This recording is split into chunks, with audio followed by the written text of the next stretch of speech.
तर नमस्कार मित्रांनो आणि मैत्रिणींनो, मी रोडमंग तुमचं स्वागत करतो माझ्या आजच्या नवीन व्हिडिओला। हा माझा पहिलाच मोटो ब्लॉग व्हिडिओ आहे। तर हा माझा पहिलाच व्हिडिओ आहे आणि तुम्हाला कसा वाटतो हे कमेंट करून नक्की सांगा। एकदम खतरनाक मध्ये वाइब येते मित्रांनो।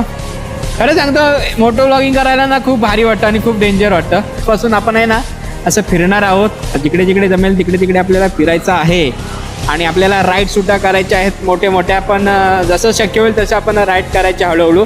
माझ्याकडे गाडी बघा कुठल्या 150 cc ची गाडी आहे। 150 पण नाही, 125 cc ची गाडी आहे। त्या 25 cc च्या गाडीवरनं आपल्याला खूप काही करायचं आहे आणि खूप काही अनुभव याच्यात। गाडी जास्त मोठी नाही आहे पण स्वप्न माझी मोठी आहे। रोड माझाच आहे, फक्त तो अनुभवायला मी आता बाहेर पडलोय। जर व्हिडिओ तुम्हाला आवडत असेल तर फॉलो करून जावा मस्तपैकी। आपण असाच व्हिडिओ करणार आहोत। तर चला भेटूया आणखीन एक नवनवीन अशा व्हिडिओमध्ये। चले मिलते अगले एक नए इंटरेस्टिंग ब्लॉग में। तो जुड़े रहना रोडमंग के साथ। तब तक के लिए बाय बाय।